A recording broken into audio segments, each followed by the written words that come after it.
AI systems currently, so that we can dive into a more detailed discussion of how we can sort of address those gaps and what current initiatives to address the gaps look like. So just a little bit of background first. The Center for Democracy and Technology is a over 30-year-old nonprofit, nonpartisan organization based in Washington, D.C. and Brussels.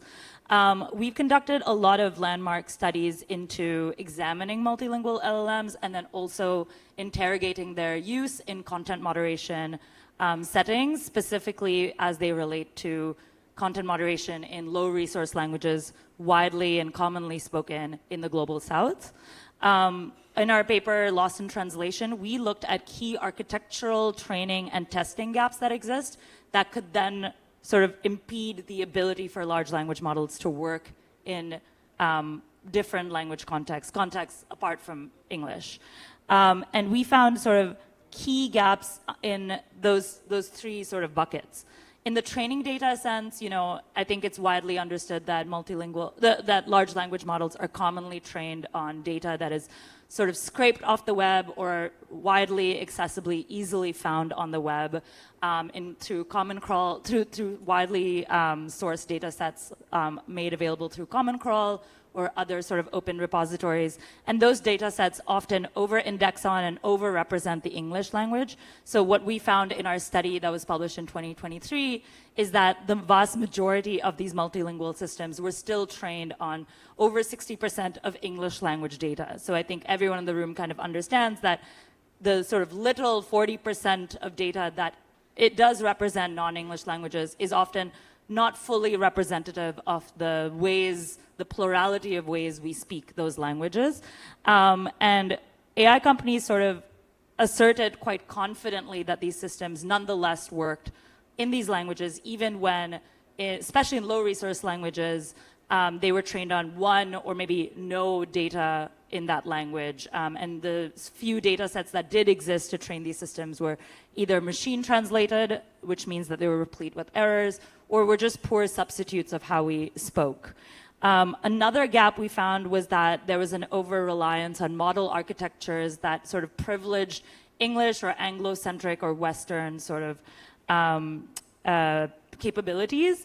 And so there was an over-reliance on the belief that large language models were going to be the sort of solution in multilingual capabilities, when researchers, including the ones on the panel and others, have found that often smaller language models are more effective in these low resource languages, those languages with very few data sets. There was also belief in the possibility of employing cross-lingual transfer models or methods to teach models how to perform in these low resource languages by using examples found in high resource languages. So for example, a model would learn, sentence structure in English and then translate that or apply that, transpose that onto low resource settings. Although anyone who speaks languages from the global majority or any language apart from English knows that English is sort of unique language, unique Creole of languages where the sort of subject-verb-object syntax doesn't easily apply or map onto our languages that we speak. And finally, I'm going pretty quickly because I want to get into the panel. Finally, there was a lot of gaps in the sort of testing regimes that major model developers employed in that, they made claims that these systems worked in non-English languages, but in fact, those claims were not rigorously tested, were not tested using evaluations created by those very communities that speak the languages that they were being tested in, and often they were employing very large automated benchmarks that were machine translated into multiple languages, and then testing using those benchmarks that were not perfect proxies for the context they were being used in. And then the reporting, the score that was reported for multilingual capabilities sort of was just one number that was said, it works. It works 98% of the time on this X amount of languages. There wasn't a lot of disaggregation of data. There wasn't a lot of sort of parsing of what the prompts were, whether those prompts were sort of contextually aligned. And so, these three buckets sort of offer a lot more, offer more questions than answers about how to advance multilingual capabilities. So today we have a panel of experts that work either in the technical side, the policy side, the academic research side, or really interrogating the societal socio-technical analysis of multilingual models in action, and are trying to understand, how can we advance these systems, advance capabilities, but do so in a way that actually represents communities and represents the community's desires for where AI can be beneficial to them. I'll briefly introduce our panelists. So first, to my left, we have Arushi Gupta, Senior Research Manager at Digital Futures Lab, deftly stepping in for Urvashi Aneja. She's done a lot of work on benchmarking, gender-related benchmarking in Indian languages, and so we're happy to hear her insights. Next to her, we have Dhanaraj Thakur. He is the director of the Emerging Technology Initiative at the George Washington University in Washington, D.C., and is looking at concepts of AI, democracy, and race. And also was a previous collaborator on a lot of this research related to content moderation in the Global South. Next to him is Tajuddin Gwadabe. He is the programs and MEL lead at the Masakane African Languages Hub. I've already had the privilege of hearing him at another AI Summit event, and so really interested to hear more about some of the benchmarking and African language representation work you're working on. And then finally, but absolutely not the least, we have Chinasa Tiakolo, policy expert, founder, Technicultura, consultant with the UN, and just all-around analyst and expert related to African governance regimes, global governance regimes, and institutional mechanisms of AI governance. So very happy to have you. Thank you so much. I'm going to kick us off with a question that sort of hopefully builds on the very cursory opening remarks I just gave with Tajuddin. Masakane is one of the leading sort of both research consortia in representative data sets and representative ML, but is also working as a sort of grant maker to foster an ecosystem, foster a virtuous cycle of research into African language representation in NLP, in AI broadly. And you've started a lot of this work through the proper Masakane, but also now through the African Languages Hub. So I sort of gave a little bit of stage setting on some of the gaps, some of the concerns. What, according to you, is one of the biggest gap you're working on when it comes to multilingual AI capabilities, and how are you doing so?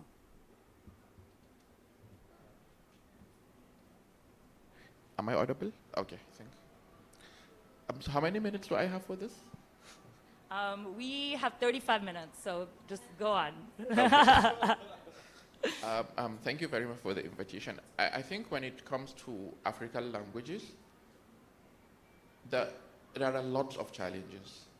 And start thinking about that a lot of the work that has been done earlier in terms of NLP is translation from English or French to an African language. Meaning that when currently, if you want to translate from an African language to an African language, mostly it means that you have to go through either French or English. So we don't even have that level of capability, even in terms of the data that would enable translation or other forms of NLP tasks directly within African languages, which is one of the biggest gaps, apart from the fact that we don't have sufficient data for training models. Now, some of that work has been done in terms of trying to see, at least for machine translation, getting data sets that are parallel, not just to English, but within other African languages. It's really a very difficult task because you have to now think about alignment, and mostly you go to issues of lack of some what might not exist in other languages, or kind of how they translate is different, and it becomes a lot of more challenging activity in terms of doing that. So that's one aspect. The other one is for existing LLMs, a lot of them might be good in some African languages, like the ones that we have been building for, like Swahili, Hausa, Yoruba. However, when it comes to a culturally relevant question, it usually fails. Now, a culturally relevant question might be a simple thing as suggestion for breakfast, which in my tradition, this is like something common. There is the common food that is been eaten, but then in the morning, but when you go to another tradition, it's quite different. So most of the models then fail at that point, because if you are not intentionally trained for that, most of the way, as you've mentioned, the data it's been sourced is from the internet, and because our languages are not represented on the internet, meaning that they cannot go into those models, meaning that even if the designers or the builders of the models are intentional through the methods that they're doing in terms of scraping the websites, and they still cannot get to models that can support culturally relevant context for most of African languages. Now, what we've been doing, or what the Hub is currently interested in, it's this capability of building data sets that are multilingual and centered on cultural context. So we do have our, like you mentioned, the grant making part of what we're doing.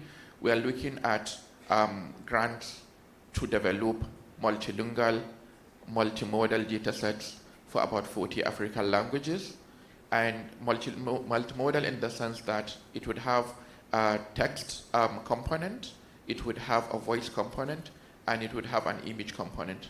So starting from, say, an image of a painting, I'm just looking at a painting over there. So if this is like a painting from an African culture, and then an explainer of what the painting is all about, then vocalizing that, it means that with such a data set, we could go to develop models that can actually look at a picture in an African context, and then if someone should ask a question using their voice, they can get an answer, and then that would enable models, and then that would enable communities to actually use models in that multilingual sense, because they are now culturally centered.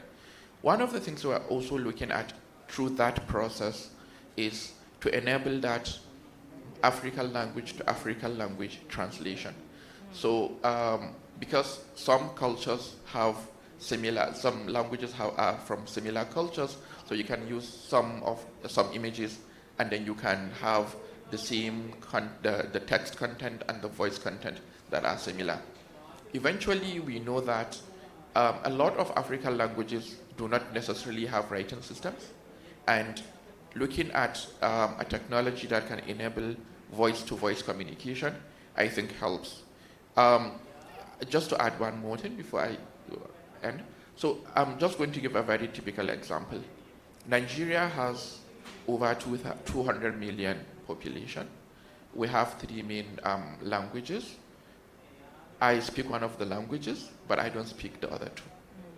So language is usually something that has caused issues in the Nigerian context, and enabling multilingualism and that potentiality of understanding each other in an easier way will eliminate some of those tension.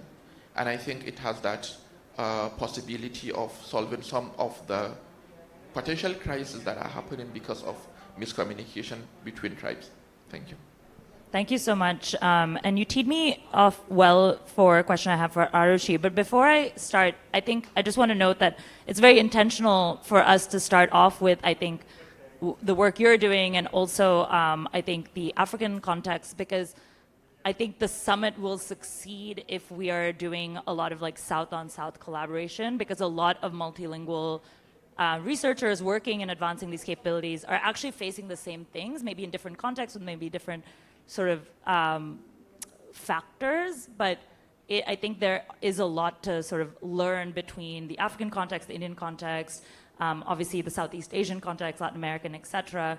And so, Arushi, you've done a lot of work on benchmarking of models, but also like sort of questioning how we measure success, how we measure effective capabilities not only in Indian languages, but when it comes to things like gender or caste or things like that. Can you talk a little bit about that work and maybe comment on the broader notion that it's not just language, it's also context?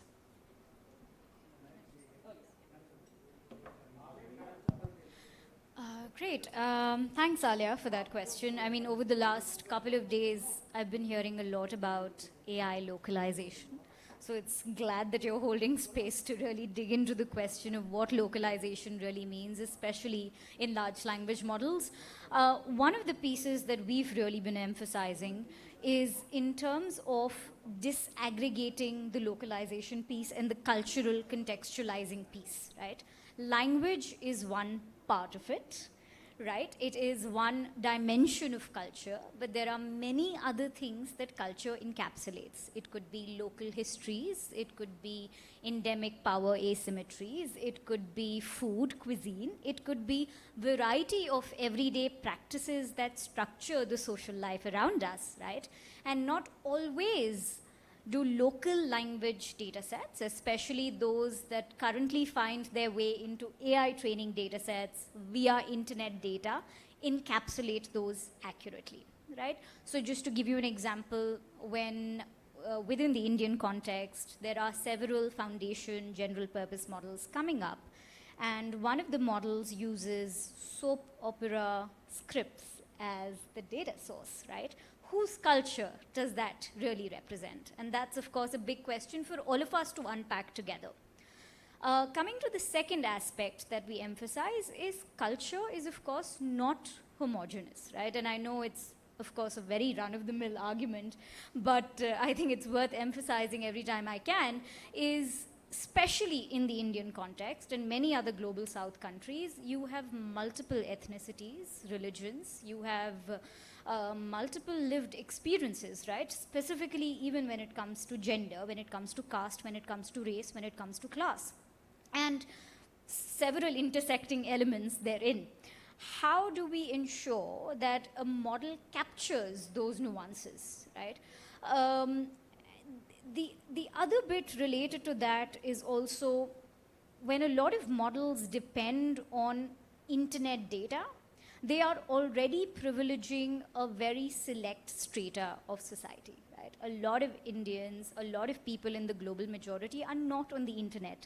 Their culture is not represented on Facebook, on Instagram, right? It still lies as part of oral histories, as part of analog worlds that simply don't find their way into the AI arena yet. Coming specifically to the gender point, I think rather than anything abstract, I just want to share one example that has really stayed with me. Is we were working with an organization that was building a sexual reproductive healthcare chatbot for women from marginalized communities within India. And they had training data sets that they had sourced from government websites, but they'd also simultaneously done household surveys asking women, how do you prompt a chatbot when you have a query on SRH, specifically in English, in Marathi. After a lot of iterations during their user testing, they realized that their model can't tell the difference between abortion and miscarriage because the Hindi word for both those terms is the same.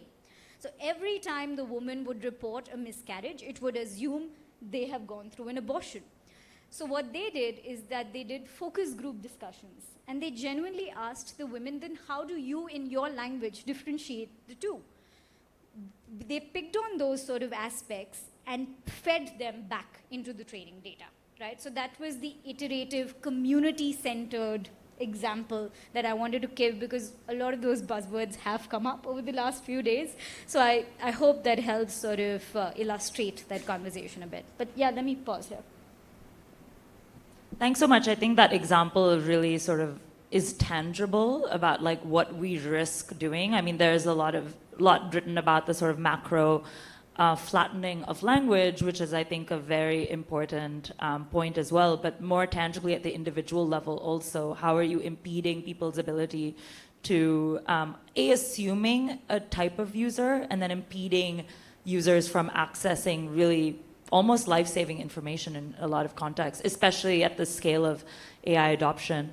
And just before I hop into the next question, one thing I learned while doing this research, in the last few years, was the acronym WEIRD NLP, which WEIRD standing for Western, Educated, Industrialized, Rich, and Dominant, Developed Countries.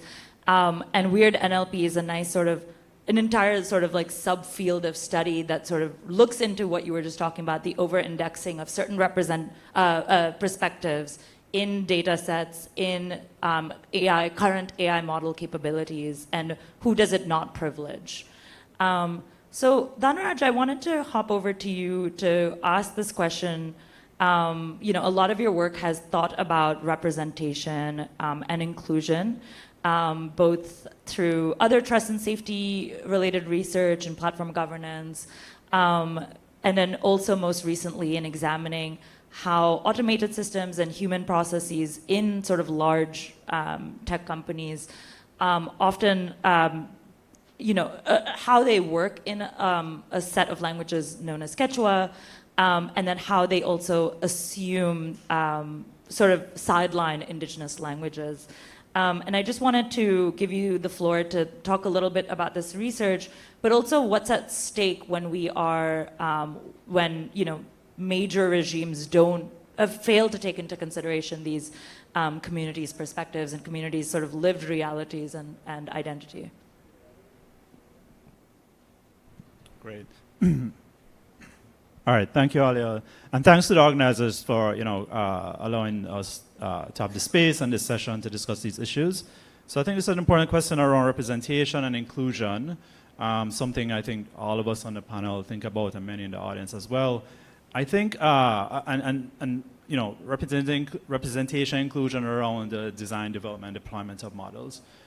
What I would like to do is just step back a bit and consider from a systems level point of view, the socio-technical system, how representation and inclusion plays out within those systems and what that then implies for the deployment of AI tools, LLMs, and so on within those systems.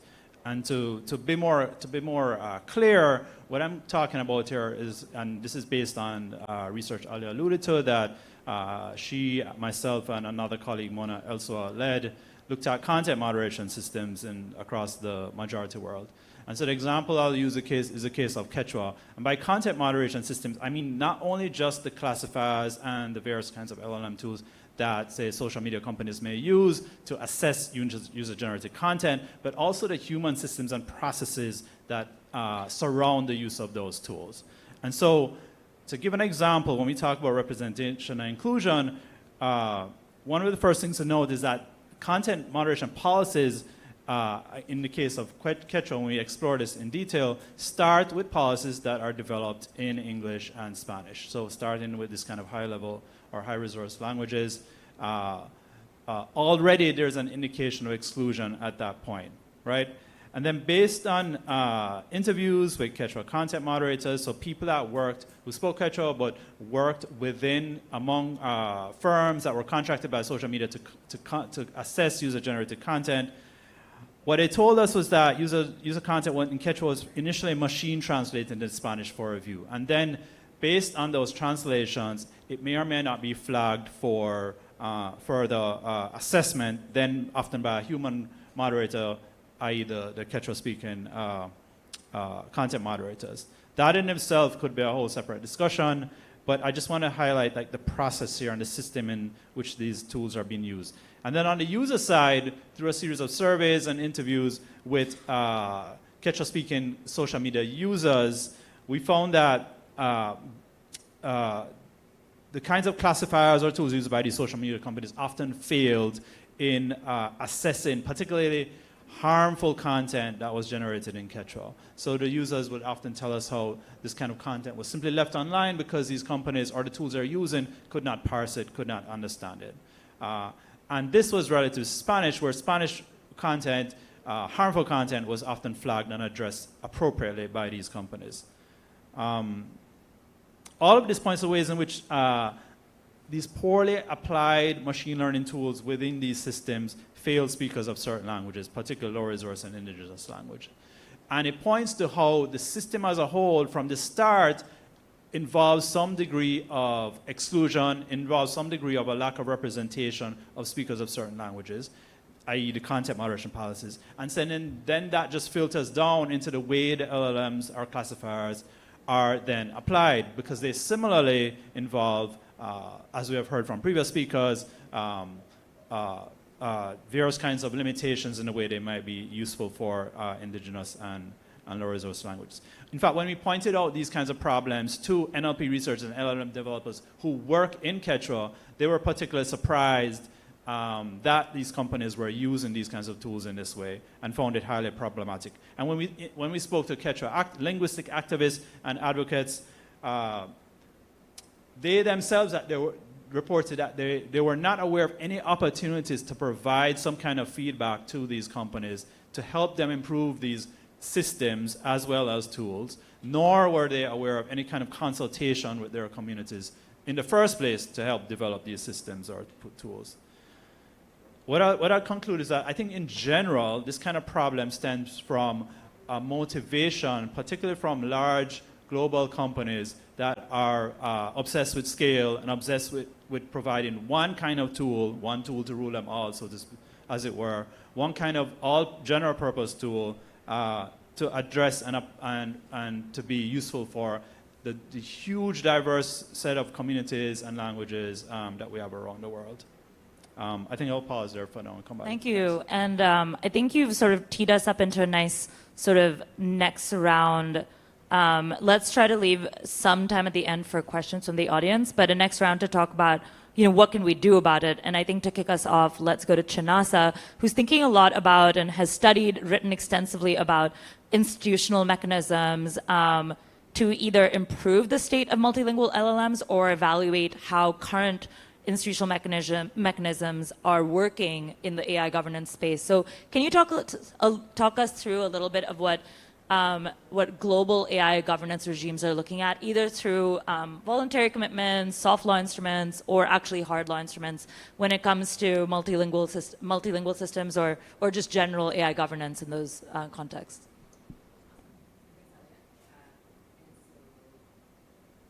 I'll focus my comments mostly on African context because that's where I do a lot of my research.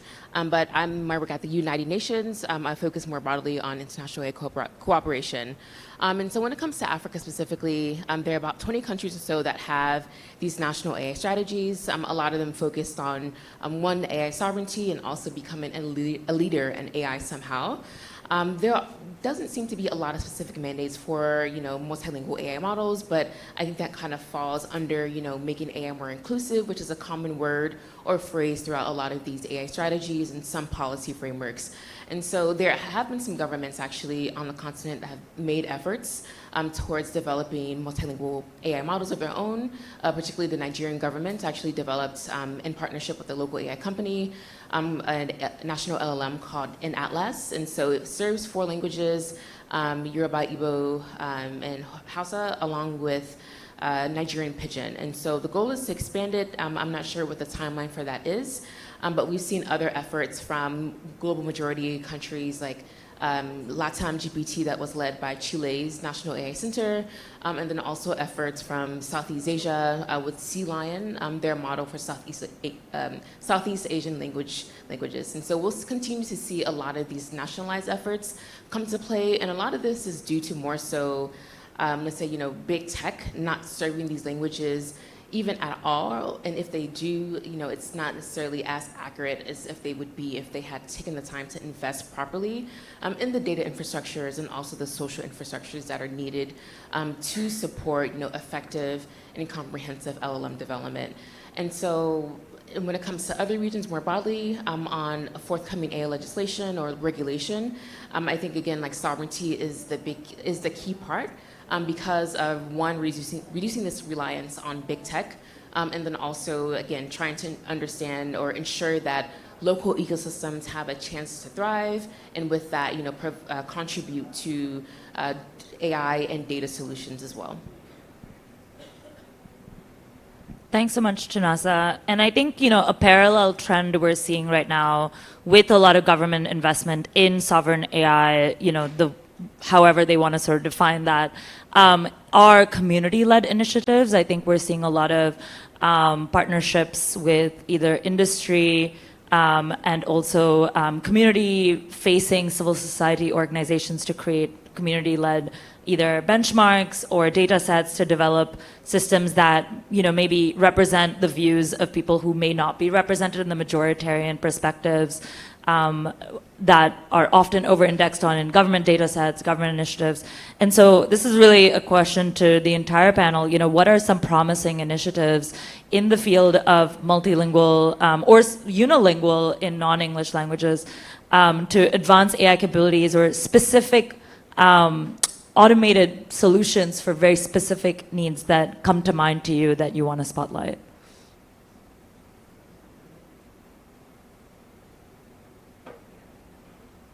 Again, and so I'll talk about an effort from a research lab at the University of Pretoria. This is a data science law lab, and they actually, in partnership with CPIT, it's a technology center at Strathmore University in Kenya, and the professors Melissa Amino and also Chijoke Okori have focused on developing this framework called Nulite Obodo.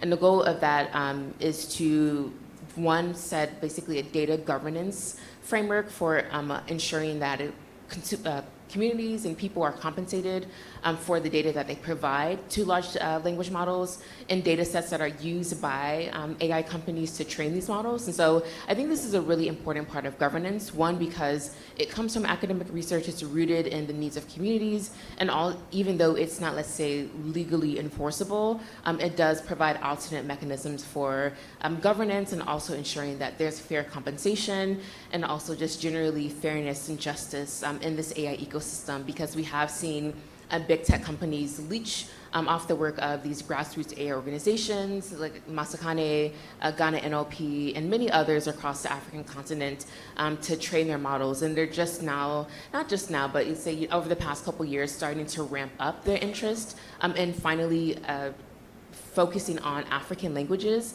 and others, across South and Southeast Asia to integrate them into tools like Google Translate, Siri, etc. I mean, Apple honestly is not doing a good job with Siri, but that's another thing.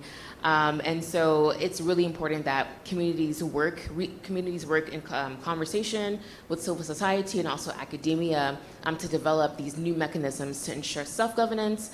In many cases where, let's say Africa, where there isn't a formal AI law yet. And so this can really help solve or address some of these issues that we're starting to see pop up in the ecosystem.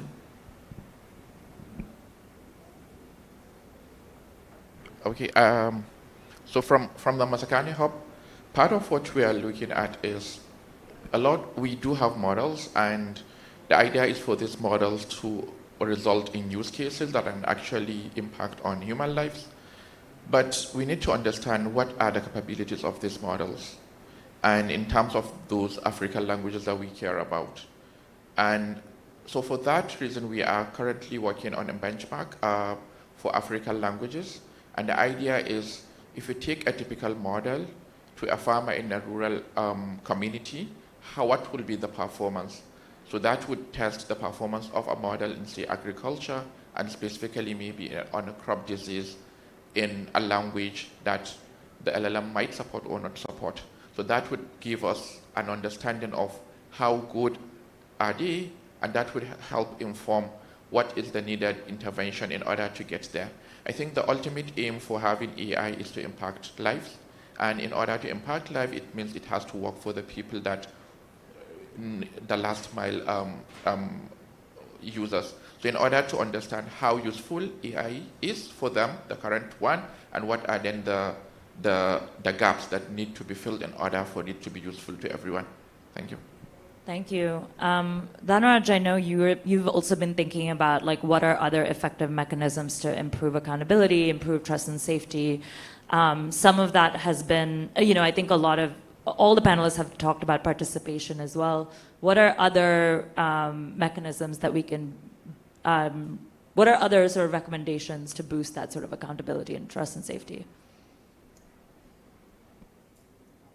I think part of, I might answer the question in a different way. I think part of the issue around trust in AI is just public awareness and critical understanding of the benefits and risks around these models. So I think, again, most of the people on this panel, I mean, all of us on this panel, many people in the audience, could have substantive discussions around benefits and risks around different kinds of models. I think the larger narrative of the public's understanding around this is quite different.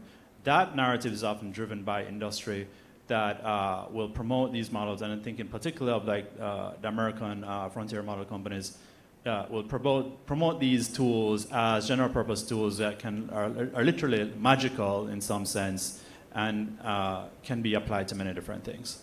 I think part of the challenge to improve trust and accountability around these tools, particularly for us who are working in this space, those of us, civil society, academia, media, and other kinds of experts, is to counter that narrative and to come up with a more balanced accounting of what are the limitations and risks and the benefits of these models and the specific kinds of use cases. That is not easy, but it's almost like a communication problem, to be honest. And that might be something we should think about more. Yeah, and Arushi,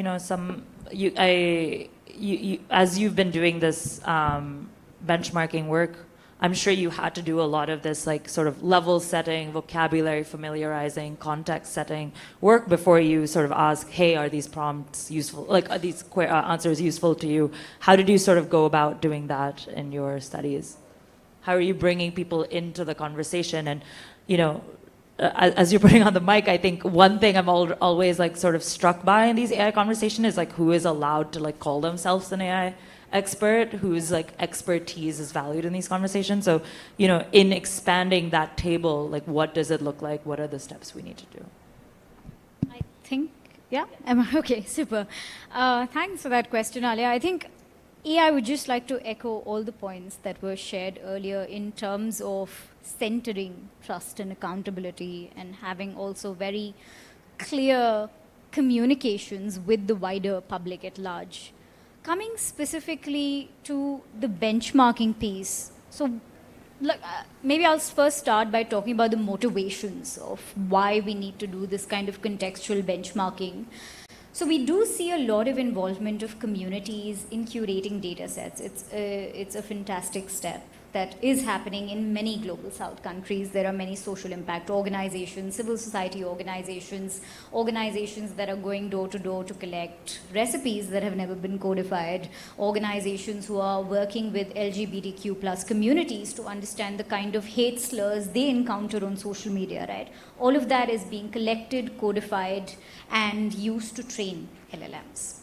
At the same time, what our argument is that we need to start involving communities in the evaluation piece as well, right? And this is where community-centered red teaming, community-centered benchmarking really comes into play. And as part of that benchmarking work, there are several steps to consider. First is how are you really curating the room, right? Who is it that is annotating? What kind of values do they hold? So for example, specifically speaking about evaluating gender bias in large language models, one of the major pieces that came up was that there are certain forms of gender bias that are very objective. Everybody in the room is going to agree on it, which is perhaps the wage gap between men and women. But if we move to more subtle, more subjective forms of gender bias, that also perhaps lie at the center of debate between liberal and conservative spheres, right, in terms of women's attire, in terms of women's freedom of mobility, especially how we see a lot of the conservative norms in India dictate those kind of dimensions. There was very little agreement amongst the annotators on that. So for example, the sentence that we displayed was, are men better at child rearing than women? Right? And there were both pros and cons and agreements and disagreements, right? Then how do you start thinking about inter-annotator agreement when you start doing community-centered benchmarks? And this is grunt work. This is work that we need to start doing, start theorizing, as well as using these to then distill lessons. Because a lot of the other geographies are grappling with similar concerns, right? Whether it is in terms of gender bias or whether it is even in terms of what counts as harm. So what we're also doing is the next step is we're building a civil society network of global south organizations who are going to do the safety eval work. And one of the main focus areas is to come up with shared methodologies. So yeah, so sorry, I don't know if I answered your question directly, but I think in terms, if I have to sort of disaggregate the work of benchmarking, it starts with understanding sampling, but sampling not in a statistical manner, but sampling in terms of which powers am I representing, who are the people am I giving voice to, as well as making sure that the process is not extractive, because of course I know there's a lot of chatter also in terms of giving back to communities, but we really need to start unpacking what form would that take, right? It can't be simply in the form of cash transfers, it has to be something sustainable. More than just giving back money, it has to be about giving them agency in the design process itself, which is why I feel the safety eval work sort of puts their perspectives and lived experiences at the center of the entire AI lifecycle. Yeah, I'll stop with that. No, that's a very helpful framing also, because it sheds light on the fact that there's a lot of knowledge sharing and coordination opportunities across researchers and socio-technical experts that are working in this field across the global south, if not across the world. Not only in terms of just like soliciting participation and the tactics to get people into the conversation, but how to then facilitate that conversation and synthesize the conversation into a conclusive thing, which is not always, the conclusive consensus is also not always attainable, you know, and then what do we do with that? Like, how do we represent that? And there's some, I think, work done, being done at Stanford on that, sort of like how to measure and document inter-annotator disagreement and how to offer different sort of jury-style applications where there is no like sort of conclusion. One person to shout out here is also like Roya Pakzad, who's at founded Taraz Research, and just previously was a Mozilla fellow, looking at the nuance you're talking about. She studies sort of how LLMs are being used as judges, as arbiters of model performance, and how LLMs are often extremely sure of themselves when they sort of test a model's capabilities. They're like, yes, this works on this, or no, it doesn't work on this, where actually the answers in more community-led processes are like, it depends, and this is what the people said in this context. So how do we sort of facilitate automation, but towards an end that are more human? This has been a fascinating panel.